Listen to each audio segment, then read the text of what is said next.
Take my hand. I'll lead you into death. By a whisper in the shadows. On AO3. Episode 29. Chapter 16. Izuku lifted his head at the sound of the door opening. Shouta moved out of the way, turning to see Katsuki being wheeled in. He wondered why the boy gave in so easily, but looked at him. It was clear he was exhausted. Occasionally, Shouta forgot just how young he was. How young all his students were. The boy sitting in front of him now was so clearly drained, both emotionally and physically. He was definitely only fighting to stay awake for Izuku. For the first time since Shouta knew them, Izuku hesitated in approaching Bakugou. Usually, as soon as the boy had sights on the blonde, he was completely wrapped in his personal space. Now his hands moved from gripping Shota's to gripping the edge of the bed as he stared at Bakugou, eyes moving all over him. Bakugou was giving Izuku a similar scan. He sighed, seeming satisfied, and raised an arm out. Instantly, Izuku moved towards him.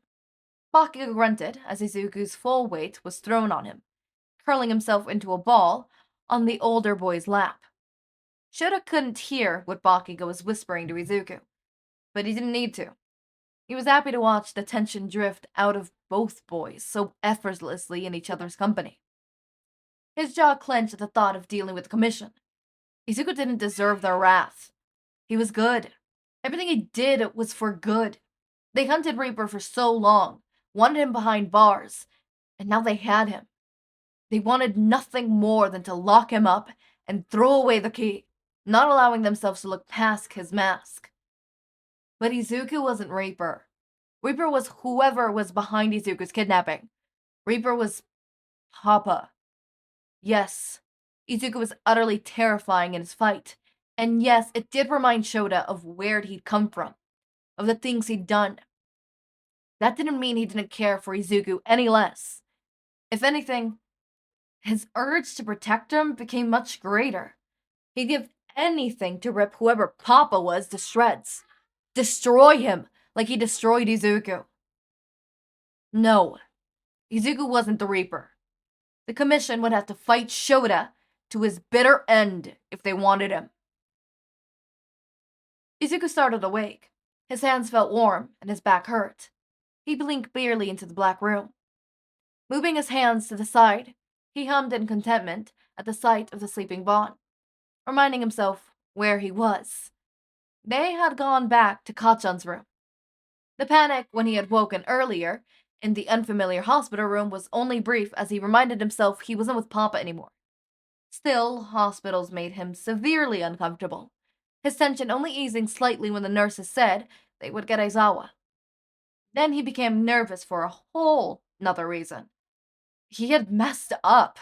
He'd broken so many rules. He just hoped Eri was okay. And Kachan was okay. He was so scared Kachan and Aizawa wouldn't want to see him, that they wouldn't be happy with him anymore. He was terrified that they would leave him. When Aizawa thanked him, it felt like he was falling apart. He had been bad. He didn't understand why he deserved their kindness. Kachan had gotten hurt because of him, because he wasn't good enough. Seeing him in a wheelchair had Izuku stiff in his seat, not wanting to touch, to hurt him more. He let himself go. Let Reaper creep back in. They wouldn't want him anymore. They shouldn't. But then Aizawa hugged him tight, and Kachan opened his arms, and Izuku didn't hesitate to latch on to either of them. He knew he was in trouble. He had broken so many rules. But Aizawa and Kachan said that they would keep him safe. He didn't like to believe such promising words, but his new family made him want to trust everything they said. Made him feel so secure. It was terrifying. He stared at Kachan's sleeping face, raising a hand to brim over a scar on his cheek. He hadn't wanted to leave once they got back to the room, sitting with Kachan while the other boy rambled, the two of them eventually dripping into sleep. He was so scared when the Nomu hit him. He was sure Kachan was gone. A pencil, dropping, drew Izuku's attention to the other side of the room. Movement must have woken him. Big green eyes peered back at him. though the look they held was different from the first time Izuku saw them. I'm sorry, Midoriya Inko whispered. I didn't mean to wake you. Izuku gave her a small nod, watching as she shuffled around quietly, checking different things on Kacchan's file. At one point, she came around to the bed to Izuku, wiping and bandages in hand. Would you like me to fix that? She asked softly, gesturing to Izuku's head. He lifted his hand to a fresh wound, feeling the wetness under his fingertips. He gave her another small nod. Midoriya Inko worked in silence, eyes trained on Izuku's injury. Izuku couldn't keep his eyes off of her. He knew her. He was sure of it. Obviously, he had been informed she was his mother. But there was an odd tingling when he looked at her. When her soft hands touched him, it was something more than just being told she was his mother. Every now and then, images would flash through Izuku's mind, memories of time he could remember. Midoriya Inko was often a subject of these unknown memories. It upset Izuku a lot. He didn't know what to feel like to be loved by a mother. But he was sure she would have been wonderful. Midoriya Inko started, but paused again, squeezing her mouth shut. When we met at the hospital, I said some things that, well, that were wrong of me. She took a deep breath, moving away from Izuku and sitting on the edge of Kacchan's bed. When I lost my son, it broke me. And then when my husband was taken from me as well, I finally accepted my family being gone. It was difficult, but I had to accept it. She turned her attention to Kacchan, smiling softly at him. The Bakugous became my family. Katsuki was always like another son to me. And so when I discovered that the Grim Reaper was targeting him, the same one who... Well, I was furious. I wanted nothing more than for him to be taken down. Izuku cringed, dropping his gaze to his knees, his hand subconsciously rubbing at Kacchan's scar, pulling at his jumper Aizawa brought for him. And then they brought you in, and they told me you were my son. The son I had mourned. The son I had accepted to be gone. I wouldn't let myself allow it. I wouldn't let myself allow my baby to be the same monster that Reaper was. Izuku couldn't bring himself to look at her. He knew how people saw him. He knew how bad. He knew what he did was stuff of nightmares. He hated it. Hated the thing he had become. He flinched as a gentle hand covered his own, pulling it carefully away from his skin he was piercing. He finally looked back to Midoriya Inko as she held his hands between her own, caressing his scars gently. You're not the same son I remembered. You're also no monster. You shared his gentle traits, his protective urges. The monster is whoever did this to you, Izuku. She looked into his eyes, tears falling down her face. I can hope you could forgive me someday. I saw how you ran to save that little girl, how you protected Katsuki. Watching you fight, I saw my little boy again. She took a deep, stuttering breath. I'm just sorry I couldn't save you. Izuku stared at her, his own eyes growing wet. There was that familiar warmth in his chest, a buzzing it couldn't quite place. They sat in silence for a moment, until Midoriya Inko patted his hand gently and went to stand. Just as she was leaving, a feeling came back to him. Midoriya Inko froze at the sound of him humming. I think, Izuku said slowly, you were one of the main reasons for me to stay alive. He was sorry he couldn't remember her like he wanted to. Couldn't remember what it was like to be loved by her. He turned his attention back to Kacchan, unable to look at the crying woman anymore. If you think that way, you did save me. Midoriya Inko gasped quietly. The room was silent until the door opened, soft lighting filtering in. His fingers paused in the doorway as she turned back to Izuku. He'll do better. Try harder. I promise, she whispered. Then Izuku was left alone with the sleeping Kacchan again, a singular tear running down his face as he smiled. Himura Onkoku smiled at the sight on the news. He ignored the trauma of Shigaraki behind his back, rolling his eyes as something else once thrown into a wall, smashing behind him. Nothing could ruin his good mood. Damn brat, killing 2 of my Nomu! 2! How dare he!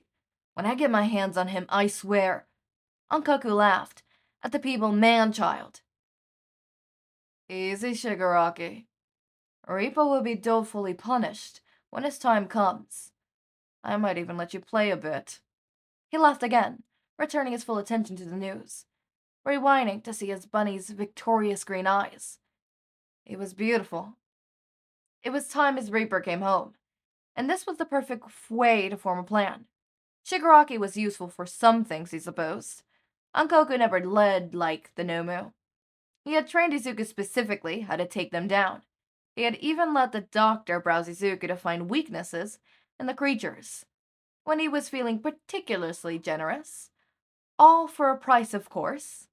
Then, Shigaraki grew more and more unbearable, and their views grew further apart. After that, he sometimes let Reaper out to hunt rogue Nomu just for sport. It was thoroughly entertaining. They did, however, have their uses in causing Heia. A perfect trap to lure his bunny out. Bringing his dear friend, Num, back into the game, he had Onkoku practically reeling. Num was great when training. Not only Izuku, but many of his guards who were less obedient. All he needed to do was have his victim listen to his voice for 50 seconds, and they would bend to his will for an hour. Add a bit of legal trigger, and it was 30 seconds for 4 hours. Absolutely phenomenal. He was glad to see his bunny hadn't forgotten his training. Izuku still belonged to Onkoku, after all. Allowing Katsuki through the barrier was for Onkoku's own entertainment. Oh, and how he enjoyed seeing the boy smashed against the side of the building so much. It overshadowed her annoyance at Izuku protecting him. Personally, he preferred to kill Katsuki with his own hands. But if he ended as collateral damage, well, Onkoku wouldn't have complained too much. Onkoku's attention moved to the young girl with the white hair. He remembered her. He had met her before with Chisaki. He was quite happy when the man disappeared. What a nuisance. The girl, though, she was special. He was glad to see her in safe hands. He knew of Aizawa Shouta, Eraserhead. He knew of his missions. Knew of his husband. Knew of his son. He respected the man. But he had Izuku, and Izuku belonged to Onkoku. How curious it was that Izuku had connected with the broken child. Onkoku always knew that his Kacchan was a weakness, a loose end to get rid of. Taking him, hurting him, with a visceral quirk and the strength the boy possessed, it would be extremely difficult. But Eri, Onkoku smiled wider. Have your fun, bunny. Playtime is nearly over. If he fucking takes motherfucking Eri, I will off myself and then him in that fucking order. Do not ask me how I will get it done. I will get it done out of pure freaking spite. What do you... No. You cannot do this. You can... She has gone through enough. I'm not even going to speak about that because that makes me furious, but I know that something's going to happen there, and I fear for my life. And Aries. But, moving on. Inko. I don't like you, Missy. I'm keeping my eyes on you. Now, do I think you're evil? No. Do I like you? Yes. In this fic? No.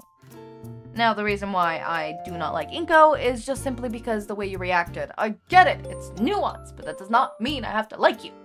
Okay? I understand you. I get it. I still don't like you. Like, do not get me wrong. You have valid reasons to react the way you reacted. Does not mean I like you.